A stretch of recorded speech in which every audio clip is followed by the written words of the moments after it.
publishers of How to Make America Utopia, Take Away the Economy from Those Who Rigged It, As I See It, Class Warfare, The Only Resort to Right-Wing Doom, It's Worth It, How to Talk to Your Right-Wing Relatives, Friends, and Neighbors, and other books written by Egberto Willis.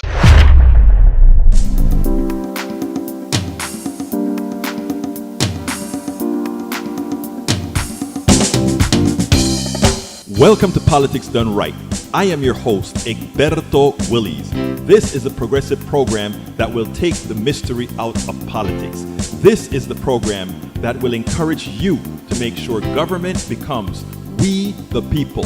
Whether you are liberal, progressive, conservative, or otherwise, you get to air your point of view. We are an independent media outlet that, unlike mainstream media beholden to corporations, we only owe allegiance to you.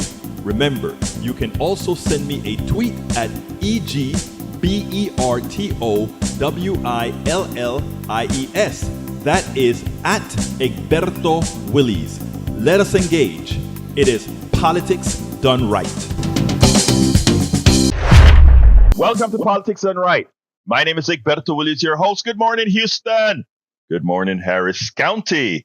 Good morning to the great state of Texas. Good morning to every nook and cranny receiving our signals from our 100,000 watt transmitter here in Houston, Texas. That be Northeast Texas, Southeast Texas, Northwest Louisiana, Southwest Louisiana. And of course, we cannot forget the rest of the world. And yes, that is the rest of the world. We have people in England, people in Barcelona, Spain, people all over that chime in quite often. And in fact, people that support this station, not only here in the United States, but from abroad. Folks, you are in good company. You are in good company. Sorry, guys, we weren't able to come live for the last 3 days. We had some very, very technical issues that had to be taken care of. Do remember that this is a station that's supported entirely by you and that we work on meager budgets to make sure we can get this vast mass of information to you. So first of all, before we even get started,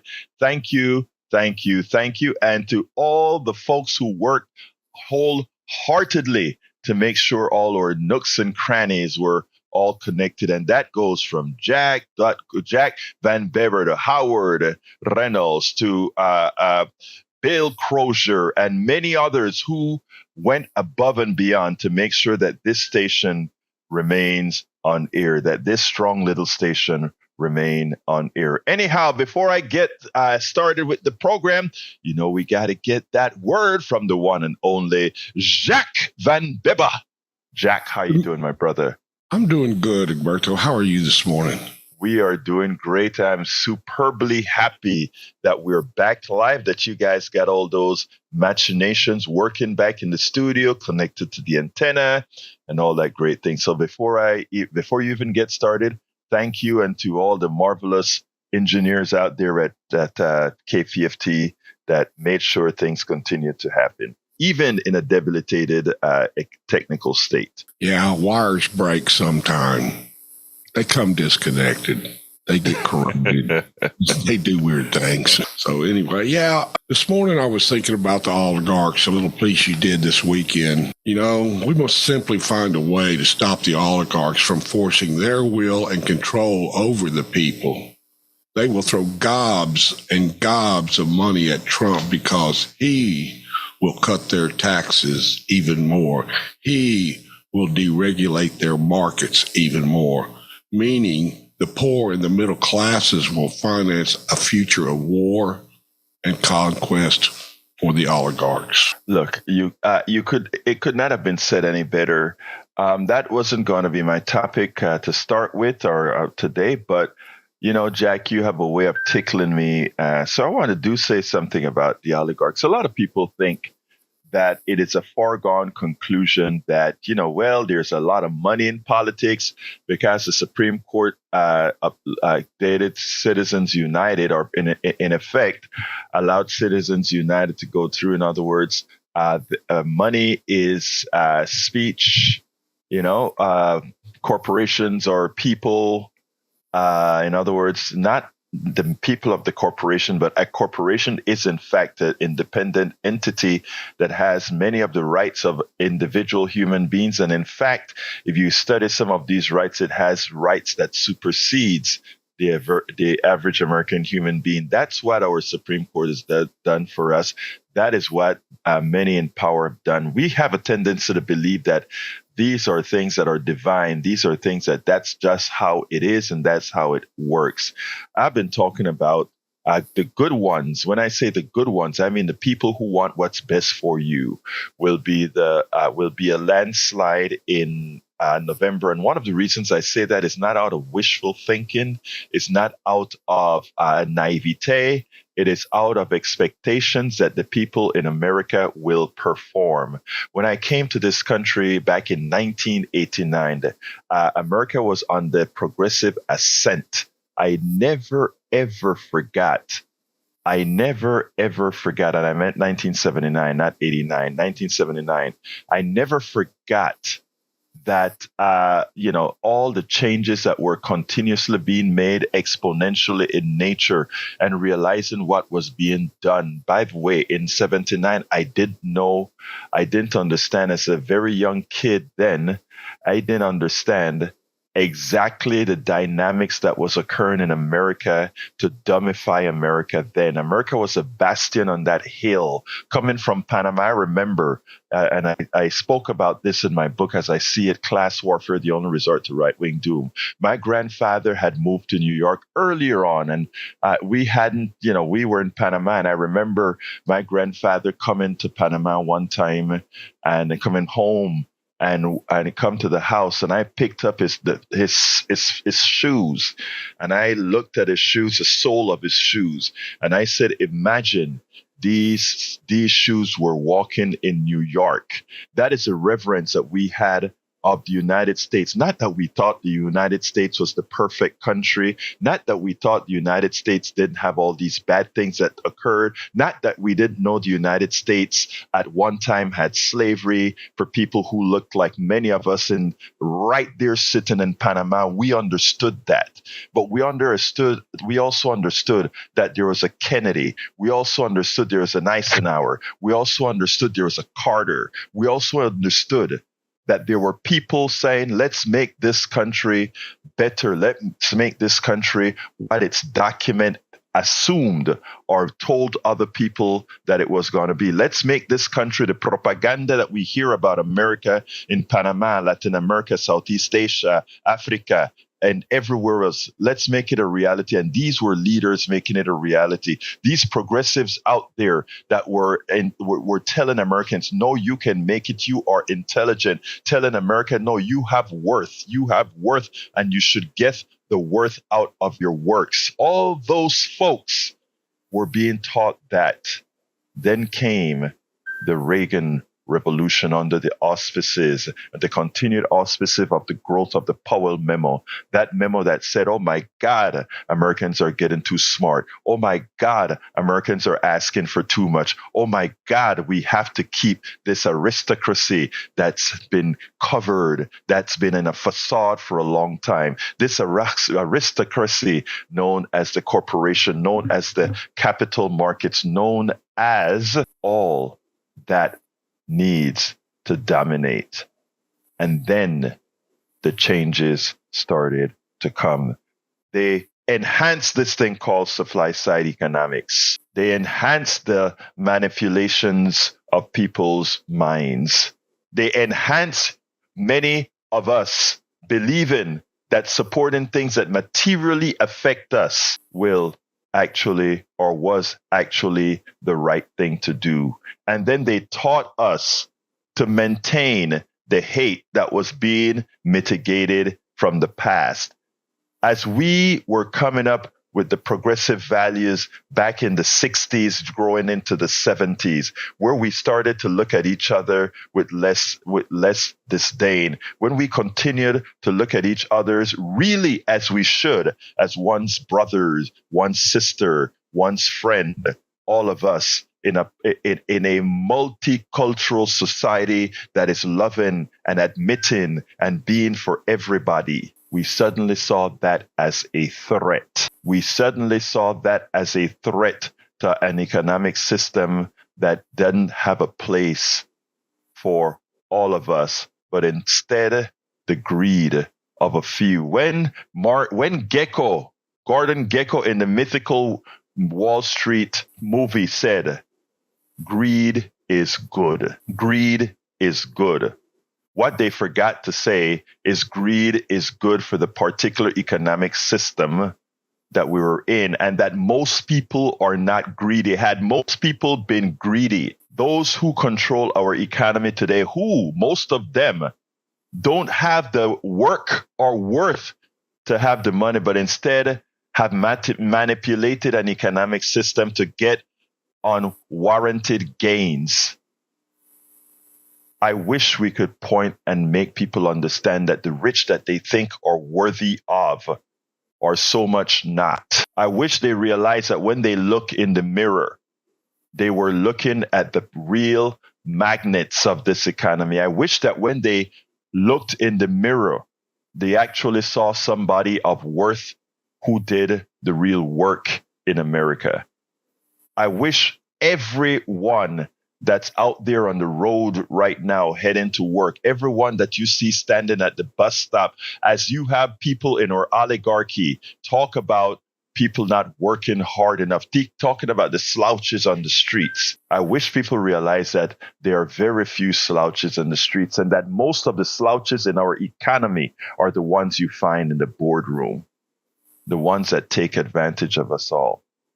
I wish we could have enough power over these airs, over the air, over the internet and all, to let people realize those who are really taking advantage of them, to not live in the fantasy that somehow that someone could actually be a billionaire, that somebody is worth $1 billion, that somebody created something worth $1 billion, when everybody ever created in this country, in this world, is the composite knowledge, the collective knowledge of us all, and just us having an economic system who is able for a few to take advantage of the collective intellect, collective resources, collective everything of us all. I wish,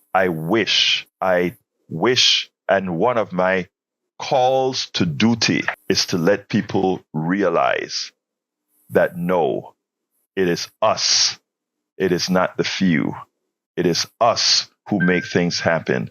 It is us, we the people, who really make it. Anytime you hear somebody trying to down your government, remember, your government is you, we the people.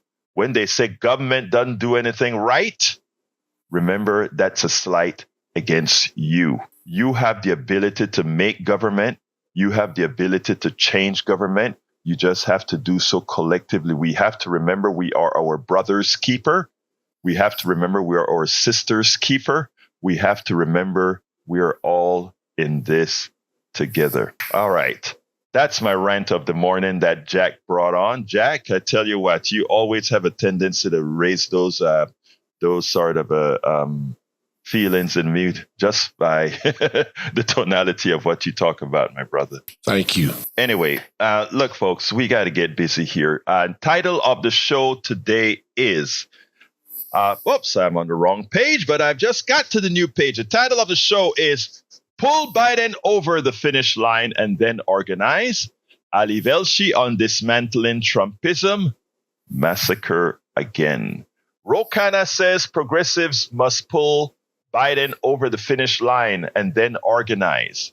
Ali Velshi points out it is imperative to dismantle Trumpism. And folks, another gun massacre, this time in Arkansas.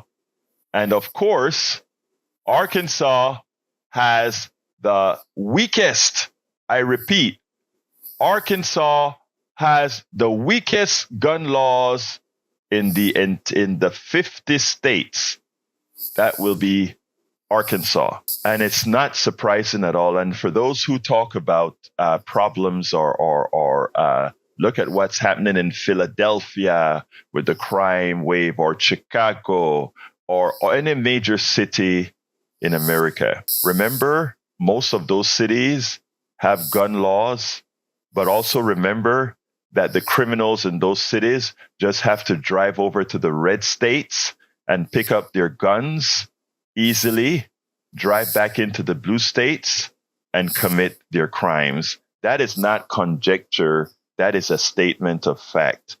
Remember also that criminality in the areas where guns are prevalent in the red states is higher than in the blue states, higher than in Illinois, even as Illinois has the Chicago problem in certain neighborhoods. Because remember, Chicago is a very safe city. Remember, New York is a very safe city. Remember, Houston is a very safe city. Don't let the statistics fool you the way the red side would want to make them. The reality is, when you look at the numbers speak volumes. Anyway, before I go ahead and get started, I was going to play that criminal video the first time, but Ray from 3rd Ward is in the house. So let's go ahead and say, first of all, Jason Berner in the chat. Welcome to Politics Done Right. Hey, how are you doing? I'm doing just fine. Why am I doing fine? Because we're back live and because you are here. Brother Ray from 3rd Ward. How are you doing, my brother? Talk to me. Hey, brother, I just want to say I always appreciate a good rant from you, and I can't say that I disagree with anything you said. And basically, the thing about it that scares me about this whole thing, I've been holding back even trying to look up the details of Project 2025, but, for everybody that knows about it, like, this stuff is serious, man. It's like Donald Trump is like the animal. He's like the cat that pulls the thread that literally unravels the fabric of what this country is trying to accomplish. That's all I'm saying. I say that because I have 2 cats and they like to tug at things.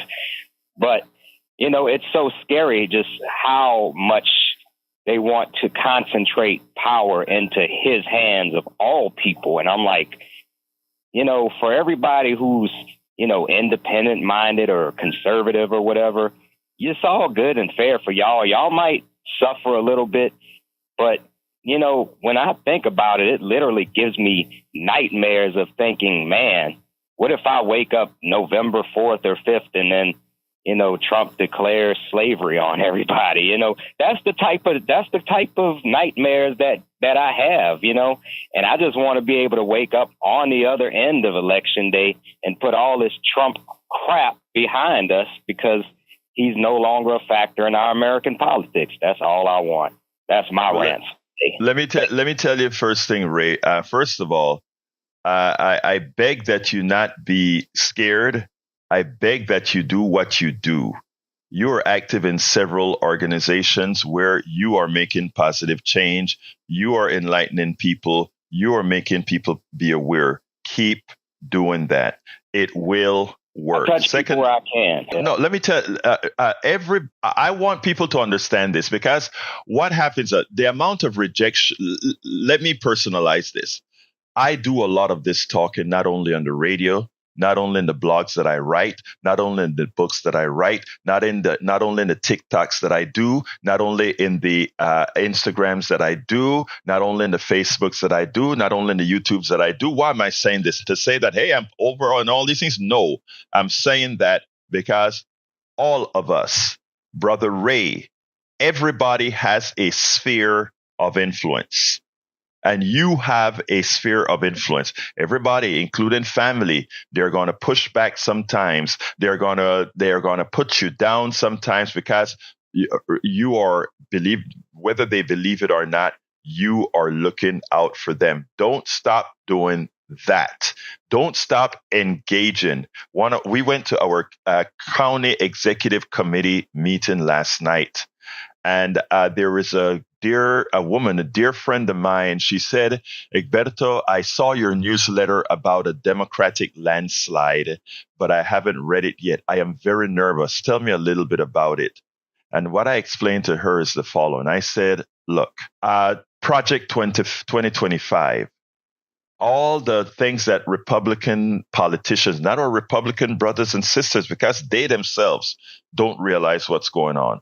All our Republicans, brothers and sisters as well, they have not yet get it, but the Republican politicians have laid the path strong enough that this merits a landslide when people become aware. It is our job now to make people aware. Last weekend on MSNBC with, I don't remember her name right now, they interviewed one of the authors of Project 2025. And he may think that he did a good job, but what he did and what they were able to illustrate there is how draconian Project 2025 is, not for progressives, not for Democrats, but for all Americans. All Americans. Because it is, as you mentioned earlier, my brother, a concentration of power. It is a master control system of the executive, meaning the presidency, controlling the entire government legally. Believe it or not, it is legal. It is a choice. If I can jump in, Egberto, please do. What's Go ahead. scariest is what he's going to do, what he wants to do with the Department of Justice. He basically wants to make it his own personal little police squad to basically wrangle up anybody he finds as his political enemy, and that's the scariest part. Yes, because and he has the power. He literally is above the law because he runs the law. And understand this. Understand this. Let me go a little deeper into the Justice Department issue, right? Because you're absolutely right, brother. But here's the thing. Our current president and all past presidents have the power right now to sort of do that, right?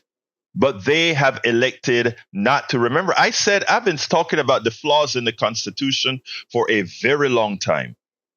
For a very long time, not me as Egberto, but a lot of people have been talking about the flaws in the Constitution. The Constitution have actually worked to some degree because nobody tested the borders of the Constitution.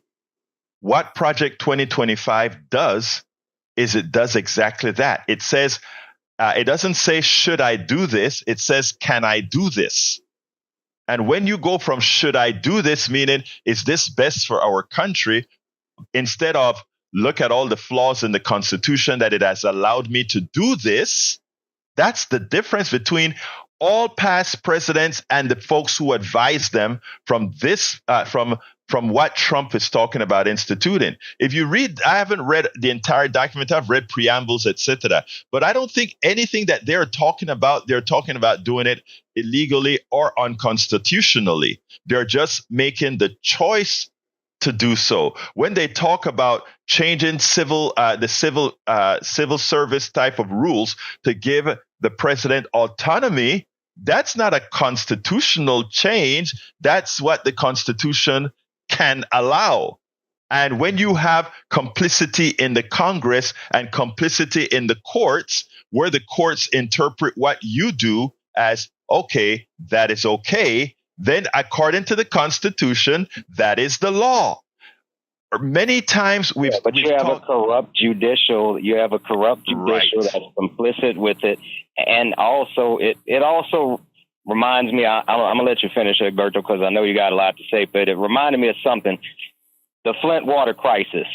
Yes. You don't have to look no further than that to see what happens when you put a bunch of corporate cronies in place. Stuff doesn't get done. People get hurt. Go on. Well, the reason why, when you talk about Flint, Michigan and the water situation, remember, it's all about money. And remember in this country, capital reigns over the humanity of most. Welcome aboard, Billy Allison Irwin, and welcome aboard, Alzarian Dreams. Worships is capital, but yeah. Right. And so you have to remember, when it comes to, whenever you ask a conservative politician or business person about policies you want to institute, the first questions that they ask is, how does that affect business? The first question somebody who is a politician or cares about people should actually ask is, how does that affect humanity? How does that make the life of our citizens better? That's the first question that should always be asked. In America, the business model, that is not the first thing that is asked. The first thing that is asked is, how does it affect business? How does it affect capital? Not realizing that the first thing should come is humanity. So Brother Ray is right. But building on the message that I'm trying to put out there as far as why I don't want fear, why I want folks to go out there and engage and inform and tell. Everybody has friends. And everybody has friends that are on the left, the right, the middle, and otherwise. I can say a lot on the radio, and I am going to get a large percentage of the choir here, meaning people that already agree with me. That's a vast majority of the folks that are going to be acquiescent to the things that we talk about. But there are people as well from the right that calls in, that listens, that sometimes gets upset when certain things are said, that albeit are still accepting seeds being planted. And when the particular issue that touches their family, their own humanity, when it reaches, that gives the water and the fertilizer for the germination of that seed that's been planted. And that is what you have to realize. When I talk about the Republicans have laid the pathway for a landslide in November, that's what I'm talking about. When people start to get awakened. Now, I have a caveat that I wrote at Daily Kos, and that caveat is it assumes that people that are correctly thinking don't get scared, but go out there and engage absolutely everybody, including the ones that want to spit in your face. You have to be in the face of every American right now. You have to tell the truth right now. When I hear something silly at somebody at the grocery store, I am very nice with them. Hey, ma'am, how you doing? I just want to mention, I kind of overheard this, but let me tell you what the reality is. And by the way, you can go check here, and here. I have those conversations anytime I'm able to leave my studio. That is, I go to the grocery store, I go to Starbucks, I go to any coffee shop. I hear things. You hear people saying, "Oh, Biden did X, Y, Z." Da, da, da. I don't just listen. I said, "Ma'am, can I just say one thing? That X, Y, Z that's occurring." So one of the things that I hope to do as my job here is to let people know they are empowered to make change, empowered for these things to happen. You are the ones that are going to bring the change in America. Nobody else. It's not going to be Biden saving us. It's not going to be the oligarchs saving us. It's not going to be anybody but us saying, to hell with being scared. This is what we're going to do. Ray, anything else before I jump to Harry? Yeah, I just want to say, as far as my fear, let it be known, I'm out here in these streets working. That's why I don't really see as much Egberto.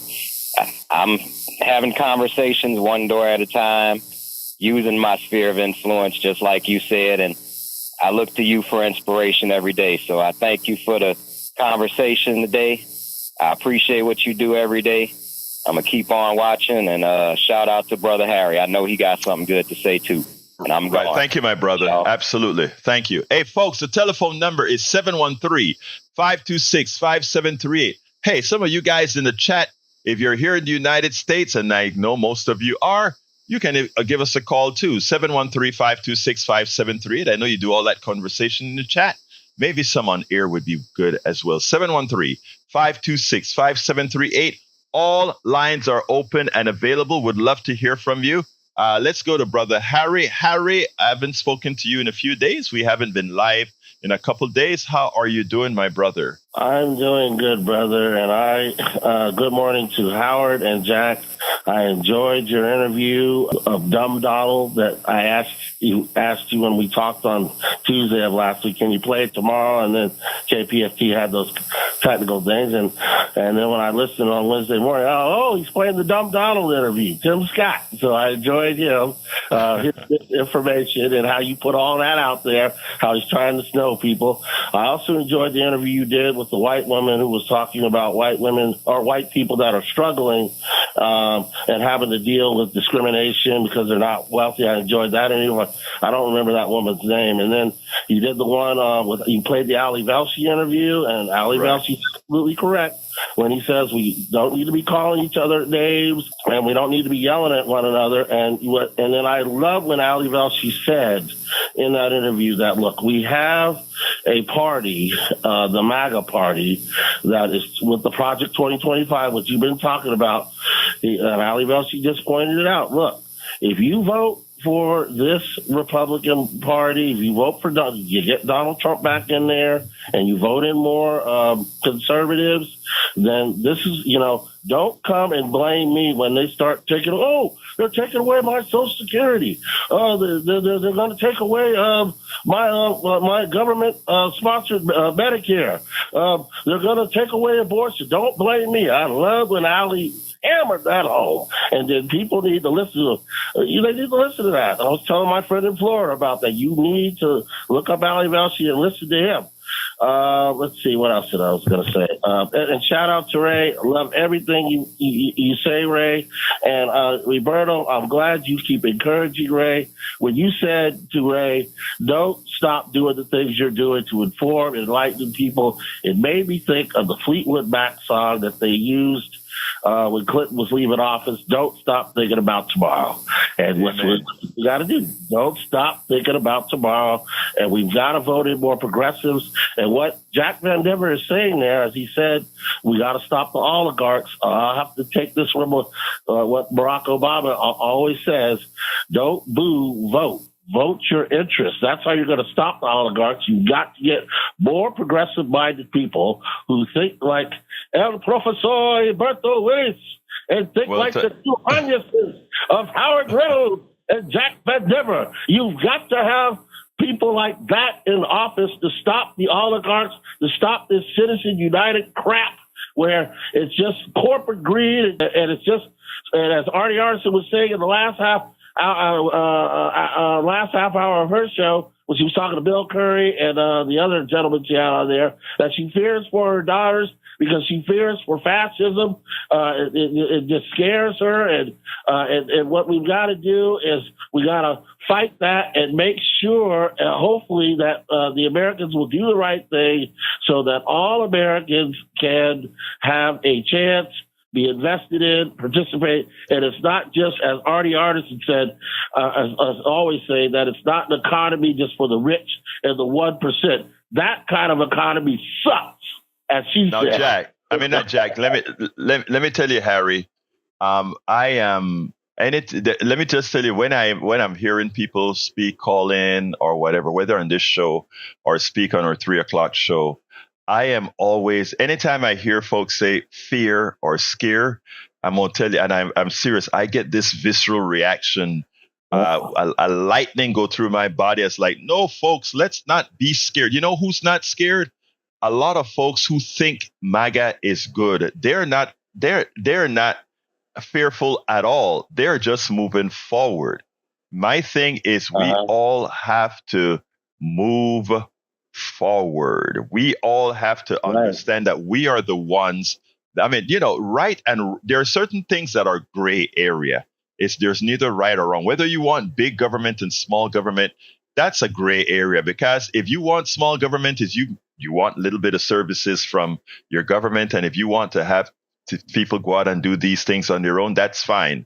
That's not a wrong or right. If you want a right-sized government like I do, then you're saying you believe in a collective. You believe that together we are much more powerful than as individuals. And we vote on these issues. We vote on whether how big we want government. We vote on what we want government to do. And what most of us ask for is what we get. And for the people in the minority, we don't tell them go to hell. We have a Bill of Rights that say, but in as much as we go with what the majority wants, we want to ensure that people, everybody in the minority and the majority, have equal access to success and have inalienable rights. In other words, there's nothing the majority can take away from the minority. We have when run perfectly, we have the perfect balance that even those who lose an election, even those who lose on a policy, don't lose their rights in that process. But what we're talking about with the MAGA control, let's say with the Project 2025, is different. And we've been speaking about this for years. The reason the Republican politicians for a very long time, and everybody that's listening to me here, this is important for you to understand. They have never been trying to compromise. They have never been trying to meet you halfway. They have never been trying to do that. They have used the errors and the problems within the Constitution to create minority power. And how is that done? We've spoke about this a lot of times, but we get new listeners and new watchers every day. The way they intend to create minority rule, meaning we only have to convince a few people in this country to vote against their own interests, plus we, the plutocracy, gets it all, is by controlling the judiciary. They talk about the three branches of government: the legislative branch, which is the Congress and Senate; the judiciary branch, which is the Supreme Court and the district courts and all these other courts; and the presidency, the executive. Okay? Now, they would have you believe that these are co-equal branches of the government. It cannot be co-equal. When the judiciary interprets the law and says whatever the law wants to be, and to remove the judiciary requires 2/3 in the Senate, 2/3 and a signature from the president. I mean, listen, I repeat, the flaw in the Constitution is being exploited by a minority right now, and they're doing it constitutionally. And the only way to abrogate that is for you, the people, to say we will have none of that. Because I tell you, if progressive policies are passed, meaning we want to ensure that we have a tax system that is fair to the mother who wants to go to work and want to afford childcare. If we go ahead and we say, well, the rich, we tax the wealthy who has taken an inordinate amount out of this country,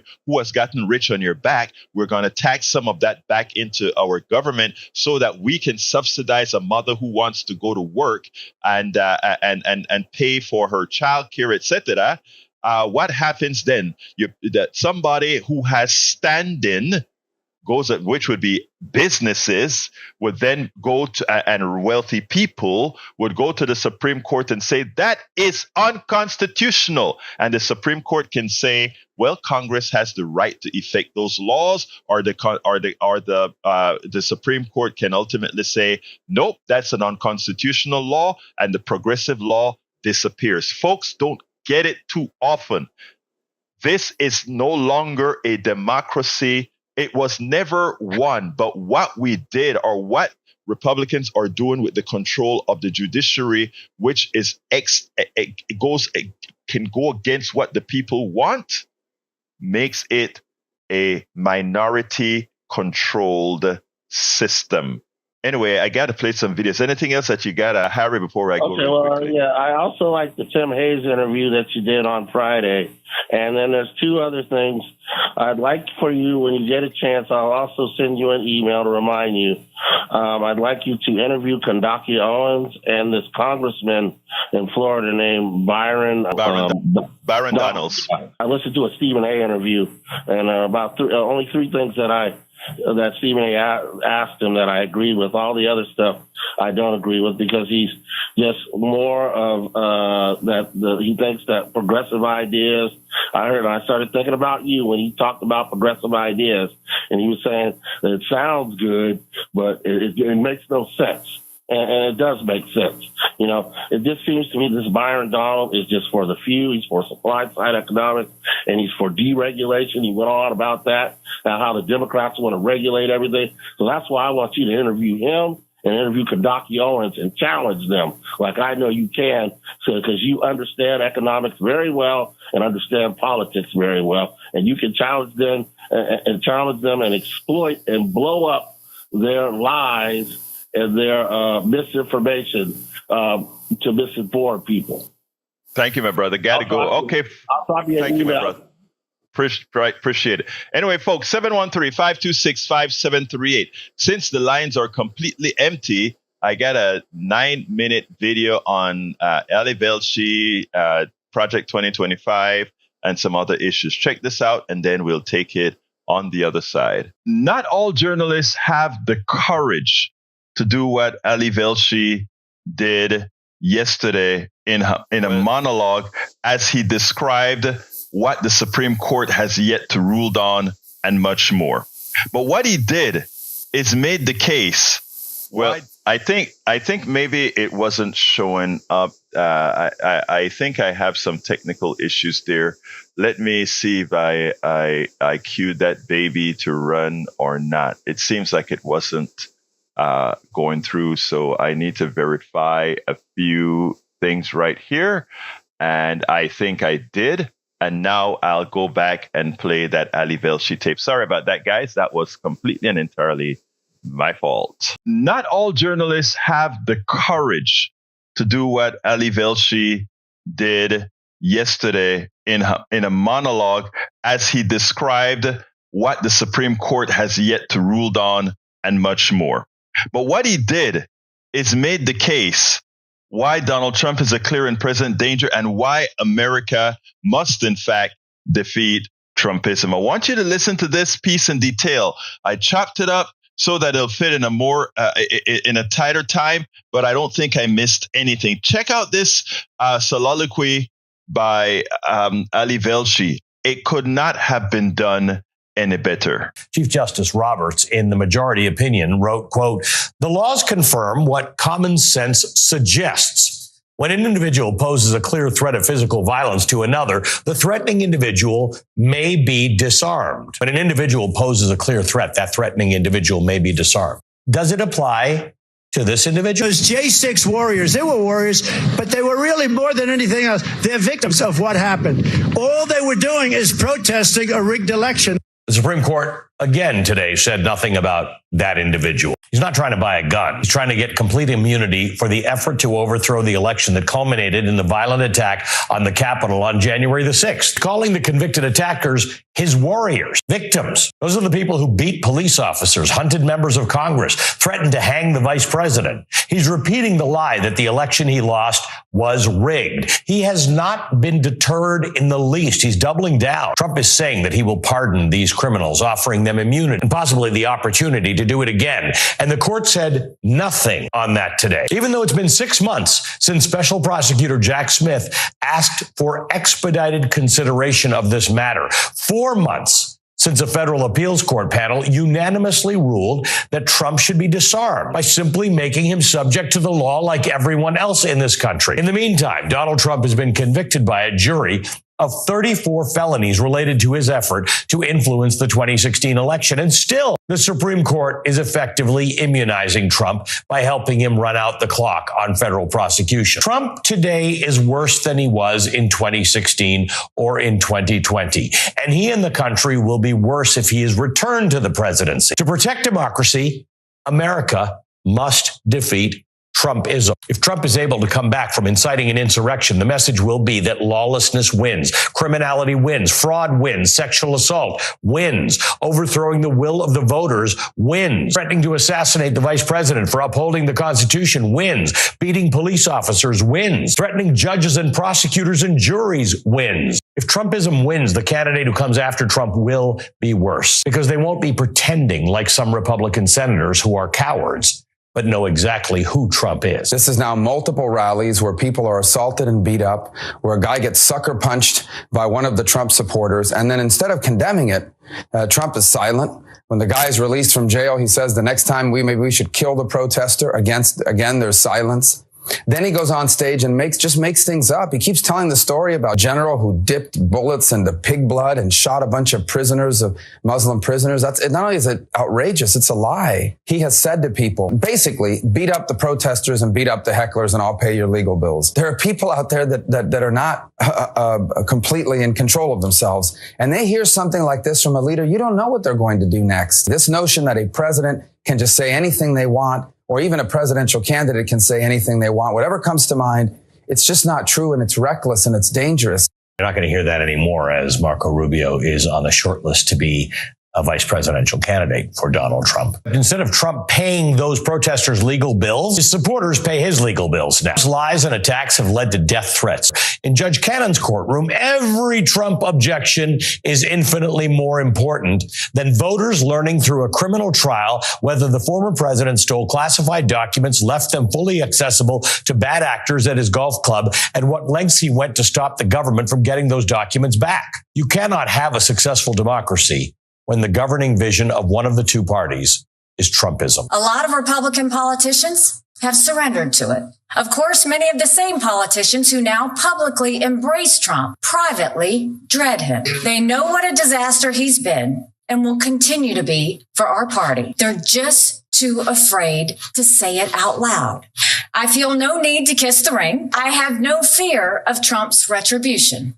That was a great speech. She spoke truth to power. And you know what happened next? She said she's voting for Trump. But did you hear those cheers? That was Republican voters cheering the words, I have no fear of Trump. Trump lost 16% of the vote in the Republican primary in Pennsylvania, 18% of the vote in the Republican primary in Arizona, 20% of the vote in the Republican primary in Wisconsin. All of those elections, all of those primaries were held after Nikki Haley dropped out. So even when there isn't somebody running against him, he's losing those numbers. Those voters weren't voting for Haley. They were voting for a better, saner party. Republicanism without Trumpism. Voting for what I like to call Myrna. Make Republicans normal again. I don't know if the Republican Party will become better if Trump loses, but I know our democracy will absolutely be worse if he wins. People in a functioning, healthy democracy are not forced to wait on tenterhooks, wondering, today, will democracy hold? Or will the Supreme Court give the guy who lost by 7 million votes a free pass for his coup? As former Attorney General Eric Holder put it, there is no cavalry coming. You are it. It's up to the voters to show that Trumpism is a loser and democracy will ultimately win. And honestly, is it really so hard to stand up to this? So there's a shark 10 yards away from the boat, 10 yards or here. Do I get electrocuted? If the boat is sinking, water goes over the battery, the boat is sinking. Do I stay on top of the boat and get electrocuted? Or do I jump over by the shark and not get electrocuted? The late, great Hannibal Lecter is a wonderful man. He oftentimes would have a friend for dinner. Remember the last scene? Excuse me, I'm about to have a friend for dinner. Joe Biden's granting mass thinking. This is what we need journalism to do over and over again. Spill the truth, spill the context, and then hope. Well, not hope. Urge that the American people react as they should, see things as they should, see things the way they really are. That is what Ali Velshi did here, both with the narrative and the examples governing the narrative. Look, America, the truth of the matter is this. Donald Trump is a convicted felon, but while he is officially a convicted felon on the case in New York, a state case, the reality is Donald Trump is a felon even before he was legally called a felon, based on all that he's done, the misogyny, based on the theft of the 501c3, based on the selling of a university that really wasn't a university, based on stiffing people. There are so many illegalities this guy did, selling the White House right now, selling the White House to billionaires. Is that what you really want to hire as the president, the guy who actually said, inject bleach or put bleach in your orifices to solve the problem that he made very worse in a pandemic. I think it's high time for these pollsters or these polls to start reflecting some reality here. America cannot be this deceived. America cannot be this gullible. That is one of the reasons I contend that there will be a fever break that leads to a landslide. You can fool people for so long. People's prejudices can work for so long. People's carnality can work for so long. But when they realize that something ultimately becomes an existential threat, at that point, I think the change occurs. And I think that point occurs definitely before November, when people will start making the right choice. Ali Velshi is correctly right. America must defeat Trumpism, because Trumpism is nothing more than pure, unadulterated evil. And I would repeat that ad nauseum. Let's jump to Brother Donald and then Brian. And Harry, I don't know if we're going to get to you, but we're going to try our best. Let's go to Donald. Come on in, Donald. My brother, talk to me. Okay. Good morning, Alberto. Good morning, my sir. How you doing? Yeah, I'm all right. I'm a cat man too, for a reason, but I got a barnyard cat. Let me hear she it. patrols my property, and she takes care of the tree rats, which would be a squirrel, the birds, the snake, everything else, and she'll bring them from the barn or wherever she catches them after she kills them and drop them by the door because my wife don't like it. But that is my cat. There's a difference in cats. There's a difference in dogs. Some people are from the country and some people are from the city. But that's just the way it is. We have our need for animals, but they're not entertainment. It's just like people. If you want to be a grasshopper, grasshoppers are always going to want free stuff. They're always going to want to be intellectual, so they cannot do that 4-letter word, work, physical labor. And until we get it through people's thick heads that everybody's got to pull their weight or they don't eat, somebody's going to have to pay for all this beautiful ideas. And the people that are paying for it are getting tired of it. So okay, Donald, let me just say one thing. Donald, I know that I don't interrupt. I don't interrupt, but I have 4 people waiting, and I got to get to everybody 30 seconds. But here's the deal, Donald. The myth is that most people don't work or most people don't want to work. That is a facade that you're seeing. And let's talk about that. Bring that up for me early tomorrow, because I want Americans to understand we are the hardest working people in this world. Americans are. Thank you, brother. Let's jump to Brian. Brian, you got about 45 seconds. Sorry about that, but time ate us up. Brian, come on in. Yeah. Wednesday of last week, you had an interview on a man about the Irishman being thrown in a steel pit while making the Titanic. Yes. I honestly cannot believe that you had that man on. That story That's not a man. That's a woman. That's a woman. No. The woman was talking about the healthcare in Thailand. The man said that 1,000 people were thrown in the vat to make steel for the Titanic. You realize those were like 50 pounds? No, that's not what she said. But that's not what she said. I'm talking about him first. No, I'm telling you, it wasn't a man, sir. It was a woman. I know the person who came on from Ireland. That was a woman. No, okay, whatever it is. Those vats, they're upwards of 5,000 degrees. When you throw 2 pounds of water in a 10,000-pound vat of molten steel, it explodes. It kills everyone around. Right. The product cost about $20,000 per kettle. The kettle is destroyed. The kettle costs about $100,000. Hey, Brian, this conversation is too long, and I got to get to Moses. Thank you. Let's talk tomorrow. You called too late. Let's talk tomorrow. Let's go to Moses. Moses, I can only give you 30 seconds. Okay. Good morning. Okay. Good morning. Americans, you have eyes to see. You have ears to hear. You've seen and you have heard the atrocities of Donald Trump and his multitude.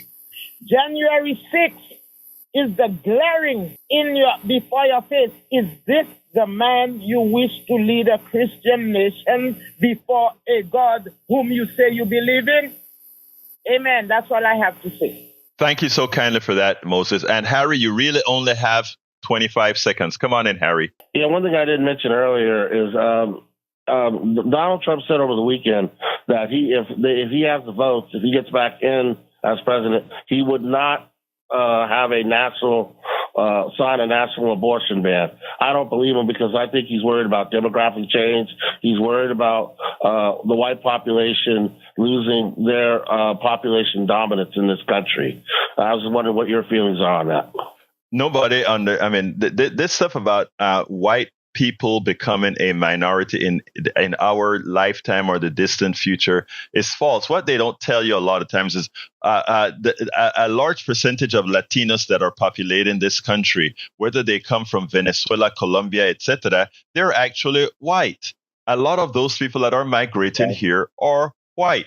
So this fear, it's all of this is a hate fomenting thing. Not that, look, it doesn't matter if this is a white country, a brown country, a mix. None of that really matters. Humans are humans. But those who are color coded, the idea that this is going to be less than a white country in 20 or 30 years is a myth. I know that's what the demographers are saying right now, but it's a myth because the people that are coming, whether they're coming from Europe, a lot of the folks that are coming here, it's not a monolithic bunch of brown and black people coming here. There's a very large percentage of white people coming here from Latin America, from South America, from parts of North Africa, etc. So it's a myth that's just there to create fear. And it's there to try to make white people fearful. But I got to go, Harry. Thank you so kindly for your call. I got to jump to brother. Thank you, brother. Let's go to the studio to see if my brother has any closing statements. Jack? Pay no attention to that man behind the curtain. There you go. Anyway, folks, we got to get out of here. I want to thank all of you for listening. I want to thank you for all your ears, your eyes, those of you that are watching on the video. But I want to tell you something. I don't want anybody to be fearful. What I want people to do is go out there and activate themselves. Find a group to work with or work alone. When you are in the grocery store, you are a one-person army. When you hear people saying silly things, respectfully talk to them. Show them respect and steer them to reality. Steer them to the truth. Sharkula Hairstylist, welcome to the chat as well. Sorry, I didn't mention you, as well as Eric Hayes. Anyway, folks, we got to get out of here. My name is Egberto Willis. This is Politics Done Right. And you guys know how I end this, baby. I am what? Out!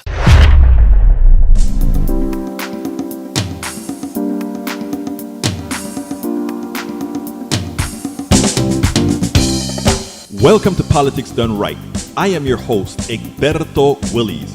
This is a progressive program that will take the mystery out of politics. This is the program that will encourage you to make sure government becomes we the people. Whether you are liberal, progressive, conservative, or otherwise, you get to air your point of view. We are an independent media outlet that, unlike mainstream media beholden to corporations, we only owe allegiance to you. Remember, you can also send me a tweet at EGBERTOWILLIES. That is at Egberto Willis. Let us engage. It is Politics Done Right. Support for this show, Politics Done Right, comes from politicsdoneright.com, publishers of How to Make America Utopia, Take Away the Economy from Those Who Rigged It, As I See It, Class Warfare, The Only Resort to Right-Wing Doom, It's Worth It, How to Talk to Your Right-Wing Relatives, Friends,